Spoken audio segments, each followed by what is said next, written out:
À qui appartient Belfius aujourd'hui? Comment est-ce arrivé et pourquoi?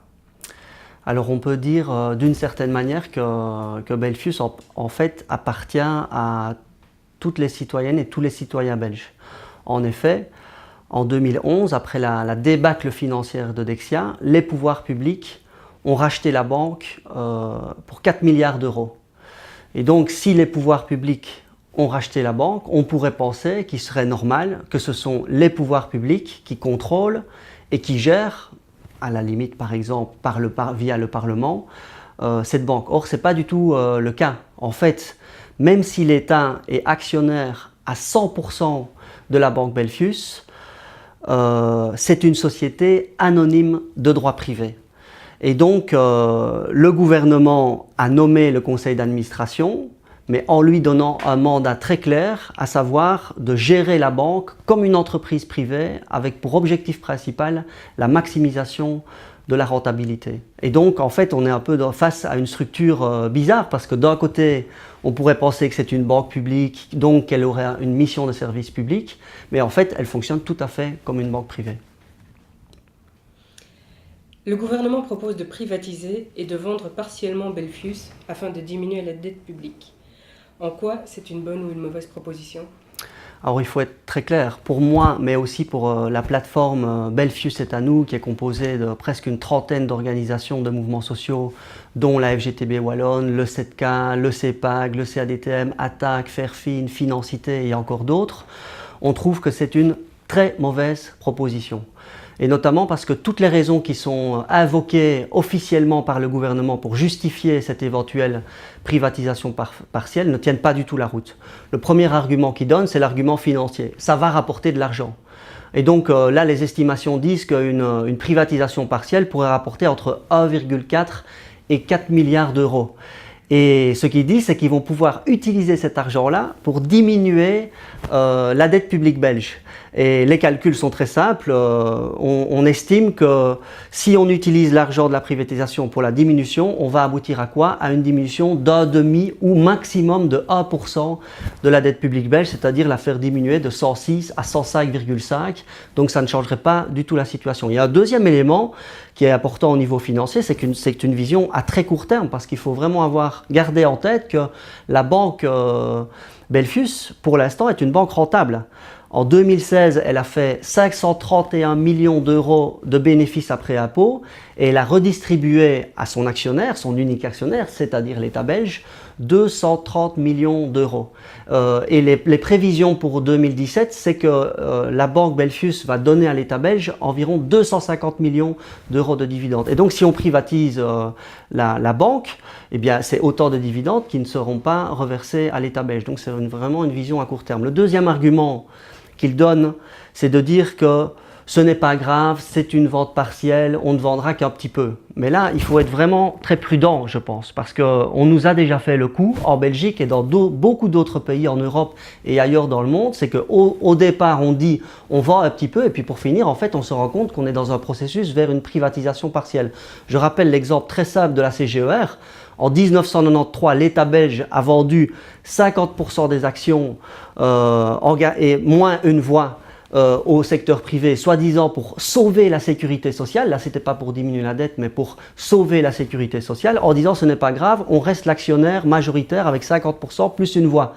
En 1997, si mes souvenirs sont bons, ils ont revendu 25% en disant ce n'est pas grave, on garde 25%, on est quand même le plus gros actionnaire et donc on continue à contrôler, avoir une part importante dans le contrôle de la banque. Et 2 ans plus tard, ils vendaient tout.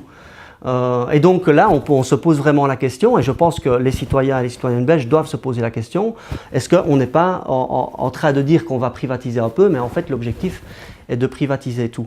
Et l'autre chose qu'il faut dire par rapport à ça, c'est qu'ils disent, comme on va privatiser un tout petit peu, ça ne changera pas l'orientation de la banque. Et ça, c'est tout à fait faux, parce qu'il faut avoir en tête à qui on va vendre ces actions-là. On va vendre ça à des hedge funds, à des fonds hautement spéculatifs. Et la négociation qui est en cours à l'heure actuelle avec le gouvernement, c'est laquelle? Les fonds spéculatifs disent « nous, on veut bien éventuellement discuter avec vous d'une entrée dans le capital de Belfius », mais on veut avoir des garanties en termes de rentabilité et de retour sur investissement, et notamment de dividendes. Et donc même si c'est 10, 15 ou 25%, eux, ils vont pousser à fond pour que l'orientation de la banque soit de plus en plus dirigée vers la rentabilité et la maximisation du profit à court terme et la distribution de dividendes pour servir les intérêts des actionnaires. Et donc c'est tout à fait une fable que d'affirmer qu'une vente partielle n'aurait pas d'impact sur l'orientation de la banque. Et le troisième et dernier élément, c'est la cerise sur le gâteau, et c'est ce qu'ils nous disent depuis de longues années, et on l'entend déjà depuis des décennies, c'est que l'État n'aurait pas vocation à gérer une banque. C'est le privé qui doit s'en occuper parce que cette idée néolibérale nous dirait que le secteur privé est toujours plus efficace et plus rentable. Mais là, il faut regarder de nouveau la réalité. On se rend compte que, moi je dirais que plutôt que c'est l'inverse qui est vrai.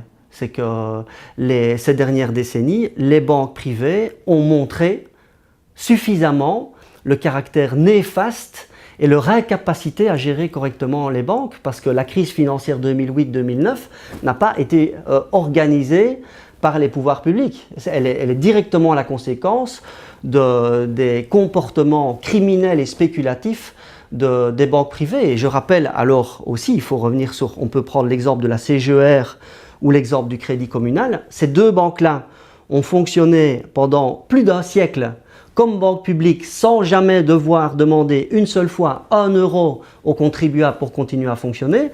Elles sont privatisées fin des années 90 toutes les deux pour donner naissance à Dexia et à Fortis, et moins de 15 ans plus tard, elles explosent totalement et elles tombent en faillite, et l'État doit intervenir très lourdement pour les sauver. Et donc là, je pense que vraiment, comme je l'ai dit, c'est qu'on doit considérer que les banques sont un élément beaucoup trop important pour le bon fonctionnement d'une société que pour être laissé dans les mains du secteur privé qui a, et c'est sa nature, pour objectif principal, faire du profit et maximiser la rentabilité. Quel est l'avantage d'une banque publique sur une banque privée ?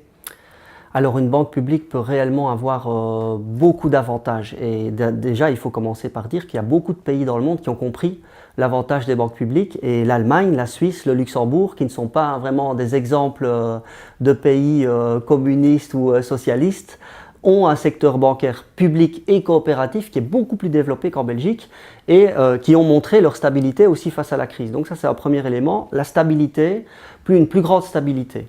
Ensuite, il faut dire qu'une banque publique, tout en restant rentable, elle n'est pas obligée de faire des pertes, mais tout en restant rentable, peut décider de mettre la rentabilité en second plan, que ce ne soit pas son objectif prioritaire, mais que son objectif prioritaire, ce soit d'améliorer le bien-être collectif de la population et de servir le développement économique, social et écologique d'un pays.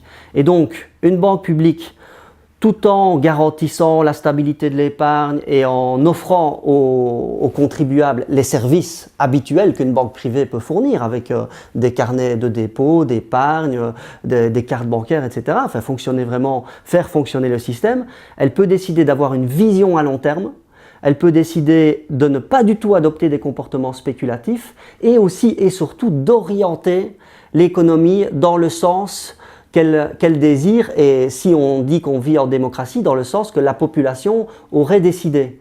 Et donc si on revient sur Dexia et Belfius, Belfius, ce n'est pas seulement 250 millions de dividendes pour les pouvoirs publics, c'est aussi Belfius 90 milliards de crédits qui sont octroyés à l'économie belge, et plus ou moins coupés en trois. Il y a un tiers qui se dirige vers les entreprises, un tiers vers les particuliers et un tiers vers les pouvoirs publics. Et donc si on décidait que Belfius, non seulement en plus d'être possédé par l'État, devenait une banque publique avec une réelle mission de service public, on pourrait décider d'orienter ses prêts pour faire évoluer l'économie et financer des investissements socialement utiles, écologiquement durables, la transition écologique, les transports publics, et aussi peut-être une autre chose qui me paraît très importante, c'est diminuer l'étranglement financier que les communes doivent faire face pour l'instant. Parce que les communes, comme vous le savez, elles ont de plus en plus de difficultés financières, mais elles sont le numéro 1 comme investisseurs en Belgique.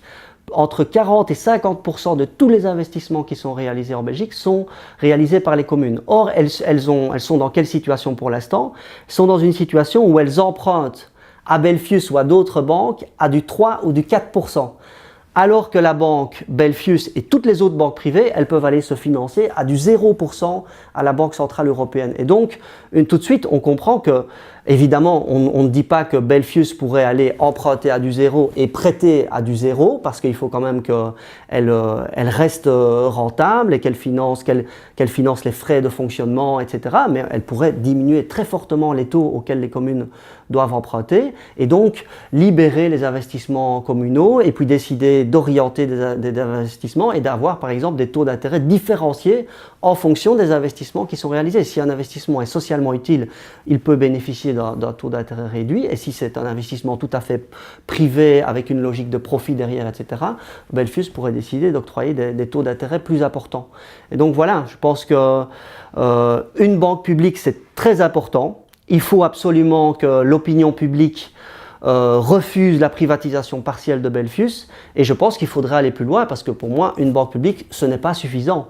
Ce n'est pas parce qu'un pays a une banque publique que par ailleurs, il n'y a pas un secteur privé bancaire qui continue de spéculer à fond et qui pourrait mettre en danger toute l'économie et la société belge. Donc je pense qu'il y a des propositions qui viennent d'ailleurs, qui parlent de pôle bancaire public, c'est-à-dire un ensemble de banques publiques qui se coordonnent pour pouvoir jouer un rôle plus fort, et d'autres vont encore plus loin, et je pense qu'il faudrait réellement qu'il y ait un débat démocratique d'ensemble en Belgique sur la socialisation de l'ensemble du secteur bancaire, sur la base d'un principe très simple qui dit que la monnaie, les crédits, les systèmes de paiement et toute une série de choses qui sont liées au flux monétaire sont des éléments fondamentaux pour le bon fonctionnement d'une société. Donc, ils doivent être gérés par les pouvoirs publics. Donc la socialisation et non pas la nationalisation, la socialisation qui comprend le contrôle du secteur bancaire par la société dans son ensemble, avec par exemple